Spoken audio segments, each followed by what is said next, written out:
So I think, after all the stuff I've heard over the last 5 or 6 years, I've never heard no one, you heard of the common law, but no one has ever said, how do you get there?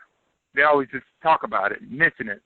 Right, because what they do is English common law, and I just do the basic common law, like, see, LORE is common law, and not LAW. That's the legal society's way of spelling the word law.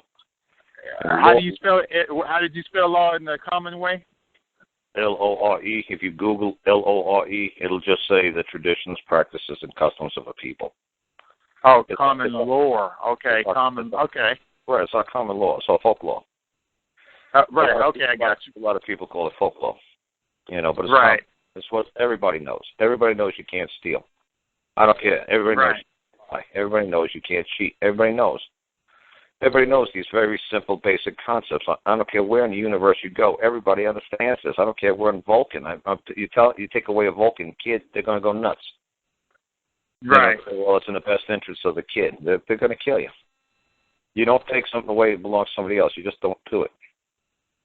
But they're going to take a piece of paper and convince you that they can do it. It's like, I don't care, how would you like some Vulcan comes here and grabs your kid and walks off with it? It's like, well, we're doing it in the best interest of your child. Here's a piece of paper. We're gone. You're like, get up. Right. Dude, you better take your hands off my kid before I kill you. Right. Well, we're the great Vulcans, and we're better than you. Look at us. We're green, and we're so much better than you. We're so much smarter. We're doing what's in the best interest of your kid. It's like, yeah, right. You drop your green hands off my kid, man. I don't care what color you are. You ain't. I don't care what your piece of paper says. You touch what belongs to me, you're on a bad day. It's that simple, Right. And the legal society makes it seem that it's okay for them to do it. I guess because they're not green, I guess they think they can get away with it. Right. Exactly. But to me, it's still mine. You better take your hands off it, and I mean now. And I told people, I'm just trying to get people back into that mindset. That's mine, and take your damn hands off it. It's that simple. That's simple. You're right. Right, and I'm not making it complicated. I won't do it. I won't do it. I will not go there. I will not trick people into thinking it's more complicated than that. And I'm telling you, in 5 years from now, 10 years from now, when this takes off on YouTube and people start learning it, they're going to say, Karl Lentz who? Oh, they're going to say, what? Somebody had to explain to you to say that's mine, take your hands off it, that's mine, give it back? What do you mean? Somebody had to teach your daddy how to say that? Oh, come on now. Oh, yeah, there's this real smart guy named Karl Lentz, and he taught us, they're going to say, oh, Dad, please. I'm 3 years old, and I knew how to do that. I'm not going to be, it's funny, what I'm passing on, if it catches on, people are not even going to remember who is because it comes so naturally and it comes so simply to everything on planet Earth. They're going to say, there's no way some guy had to explain this to you. You see what I'm saying? Right. Exactly. A caveman would understand. It was funny. I wish some guy called me up again, man. Some black guy called me up, and he went back to his motherland or homeland or whatever they call it over there in Africa. And he said he went to the village where he came from. He said they had no books or no radio, no electricity. He just wanted to go visit his people. And he said, when I walked into that tribe and I walked into that village and I started talking to him, to a translator, he said, man, it looked like I was walking into a tribe of Karl Lentzes. He said, everybody sounded just like you. I said, wow. I said, that's right. I said, because I'm teaching you stuff like my dad. He couldn't read or write. He didn't learn nothing from no book. He just learned things from his dad, that's my dad taught me. He said, I don't know why I'm doing what I'm doing to you. He says, but this is what my daddy did, and he said his daddy did it, and I'm sure his daddy did it. He says, I don't know why I'm doing what I'm doing and why I'm teaching it, but he said, all I know is this is my job and this is what I got to do. Nothing personal, kid. But he's like, I got to beat the shit out of you to put the knowledge in you. So it's just one of those things. It's like, yeah, Daddy beat the shit out of me. That's right, because he had to pound knowledge in. The shit had to go somewhere, so it had to come out. Right. Right. So. Well, that's great. I thank you for it, man, passing it on. Because, like I said, I've heard a lot of things, and this made the most sense out of it. All the UCC stuff and all that stuff. Yeah. Oh, yeah, because like I said, I'll give you an even better example. because I could tell you from the MLK area. It's funny, man. They wouldn't have, Disney pulled some movie called The Song of the South. Uh-huh. Did you ever hear about that, the movie Song of the South? No, I didn't. Yeah, well, it was. It was about this young boy who his daddy was so this young white boy whose daddy was so damn busy trying to become successful up in Atlanta, like during the Civil War time, that he didn't have time to take care of his own kid. And then his mom was so busy, just running the house, that he was basically on his own most of the time, the boy. So the boy, I believe how the movie went, I'm not sure, I know the book goes, the boy had a dog, and mom didn't want the dog in the house, so the mom threw the dog out, and the kid wanted to run away. So he ran into the woods, and he stumbled into some black man named Uncle Remus, an old white-haired black man named Uncle Remus. And he was just watching this old black man, and he thought he was hiding real good. And the old black man saw the boy, but didn't come towards the boy, scared the boy off or nothing. He just started talking to his animals that he was tending to, Uncle Remus tended to. And he was talking to animals and saying, you know what, I bet your mother would, like a puppy or a kitten. It's like, I bet your mama really misses you, kitten. I bet, it'd be a good idea if you went back to your mama. I bet she's looking for you high and low, and I bet she's crying. I bet she's got apple pie waiting for you. So, the white boy went home eventually. But then the white boy liked watching this old man by himself on his little phone, so he kept watching the old man, through the woods. And then he had a little white girl, his little girlfriend or whatever, come would listen to this old man talk to the animals. The old man knew these kids were there. So he was passing down, like, stories through his animals to the kids, to the white kids.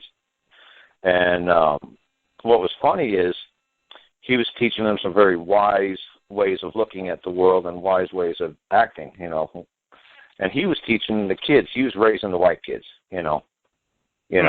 Neighborhood white kids were being reared by his stories because the white man was too busy working in Atlanta and the mama was too busy worrying about keeping up appearances at home. Nobody had time for the kids. Right. So Disney pulled the movies. They had a whole bunch of black folks say, this is racist. I said, racist? I said, this is showing you that white people are too damn busy acquiring stuff and worrying about what the hell their house looks like.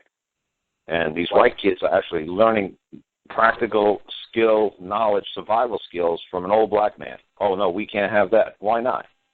To me, it looked ridiculous. I actually had black folks saying that that's a racist movie. It's like, what? It's like, oh, that makes the black guy look stupid. No, it looks like he looks like the other cast. And he's talking in single-syllable words like me. I talk very simple, very plain, and I make it so a 3-year-old can understand me. Now, I could be Uncle Remus of the white world. That's fine. I don't care because I'm passing down this knowledge in the simple form as possible to have the younger people learn how to survive what they're up against when they walk out into the world.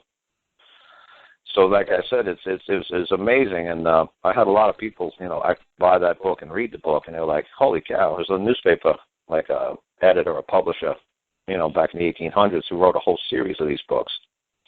And it taught a lot. And all it is the older folks like me teaching the younger folks, basic practical skills. And this is what we're looking at when we walk out that door into the public. And when you walk into the public, you have to act like a man. And like I said, you have 3 lives. You got your public life, you got your private life, and you got your secret life. But when you walk out that door, you better know how to act like a man. And when you walk into that courtroom, you better know how to act as a man. You better know how to act as a man. If you don't, we're going to teach you how to act. And we're going to pull the strings, and you're going to act this way from now on. So that's all I'm trying to do. So it's funny. I mean, I can't believe that people don't know it as simply as I do, but like I said, I got lucky, and I had a dad who was like an Uncle Remus who couldn't read or write English. Right. But he just knew what he knew because he knew from what he was taught from older people before him. And that's all I'm doing. I'm just passing this stuff on. And I can't believe how popular it's getting. I thought everybody knew this stuff. When I hear people tell me they don't know this stuff, I go, you got to be kidding me. How don't you know this? I've known this since I was a little kid. Maybe I don't know all the ins and outs of how to write a certain piece of paper in court. That I learned. But how to talk and act like a man, and, you think you're my daddy? I don't care what uniform you got. I don't care what that piece of paper, like my dad would say, somebody tried to throw a piece of paper in front of his face, he'd say, he couldn't read or write, but he didn't let them know that. He'd say, I don't care what that says. What, did you write that? No, I didn't write it. No, what the hell do I care what it says? You know what it says? Yeah, well, that's goody for you. I don't know what it says. You didn't write it. I didn't write it. You didn't write it. Why don't you get the man down here who wrote it? Tell me that, somehow I'm bound to that piece of paper. Show me. It's like, well, I'm just the guy's messenger. I'm just a cop. I'm just a messenger. I don't give a damn. You bring that man down here, says I've done something wrong, and then we'll talk. Well, the commissioner says, or the county says, yeah, well, I never met that man. I said, you tell that man, come on down here, and you tell him I've done something wrong, and then we'll talk. So that's all I'm doing, teaching you guys. That's basic, simple stuff. I made a whole bunch of videos last weekend. So I'll try to send you some sort of a link when you send me that way. Because I'm trying to make my stuff simpler and simpler.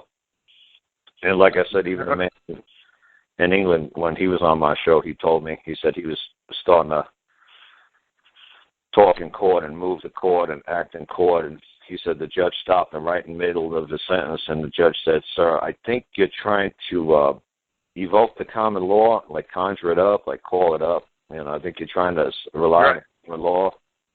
And he said, yes, Your Honor. And he said, well, let me give you one big hint. Keep it to one-syllable words.